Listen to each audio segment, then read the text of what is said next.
पांडुरंग हरी वासुदेव हरी। माऊली, एकदा काय झालं, संत गोरा कुंभार नेहमीप्रमाणे आपलं नित्यकर्म करत असताना विठ्ठल नामात तल्लीन होते। त्यांची पत्नी पाणी आणायला गेली असताना आपल्या रांगणाऱ्या मुलाला अंगणात ठेवून गेली। आता त्यावेळी अंगणात गोरा कुंभार माती तुडवत होते।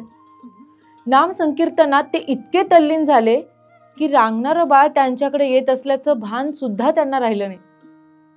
बाळ जवळ येऊन मातीच्या आळ्यात पडलं आणि गोरा कुंभार यांच्या पायाखाली तुडवलं गेलं। पाणी घेऊन आलेल्या त्यांच्या पत्नीचं लक्ष गोरा कुंभार तुडवत असलेल्या मातीकडे गेलं। ती माती रक्तानं लाल झालेली दिसली आणि तिने हंबरडा फोडला। तिच्यावर आणि गोरा कुंभार यांच्यावर आभाळ कोसळलं। प्रायश्चित म्हणून गोरा कुंभार यांनी आपले दोन्ही हात तोडून टाकले। गोरा कुंभारांच्या भक्तीनं गहिवरलेले विठ्ठल रुक्माई स्वतः त्यांच्या घरी येऊन राहू लागले आणि त्यांचा बसलेला कुंभारकीचा व्यवसाय पुन्हा बहरला।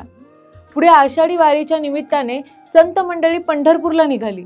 गरुड पारावर संत नामदेव कीर्तनाला उभे राहिले। संत गोरा कुंभार आपल्या पत्नीसह कीर्तनात बसलेले होते।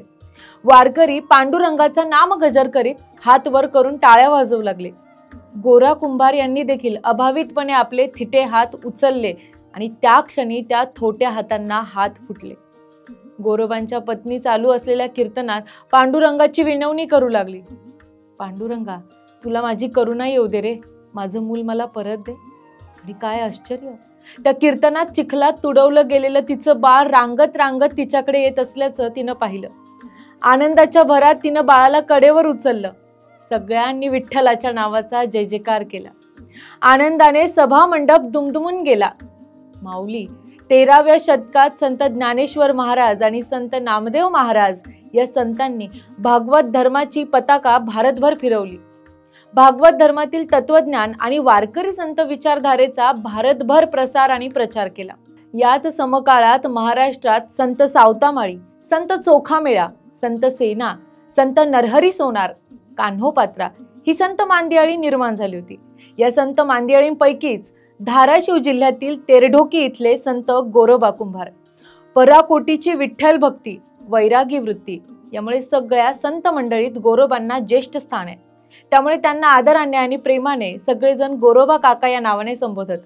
विदेही अवस्था प्राप्त झालेल्या गोरोबा काका यांनी आयुष्यभर विठ्ठलाचं नामस्मरण आणि भक्ती केली। पंढरपुराच्या वाळवंटात सगळ्या संतांचं संमेलन भरलं त्यावेळी साक्षात पांडुरंगाने संत गोरोबा कुंभार यांना संतांमध्ये ज्येष्ठ आणि वडीलधारे संत या नात्याने सगळ्या संतांचं परीक्षण करण्याचं काम दिलं होतं। एवढा मोठा अधिकार संत परंपरेत संत गोरोबा काकांना आहे। विठ्ठलाचे मोठे भक्त असलेल्या संत गोरा कुंभार यांनी अनेक अभंग लिहिले। एका अभंगात ते स्वतः विषयी म्हणतात की केशवाचे भेटी लागले पिसे, विसरले कैसे देह भान। यावरून त्यांच्या मनाची विठ्ठलाविषयीची निष्ठा आणि ओढ दिसून येते।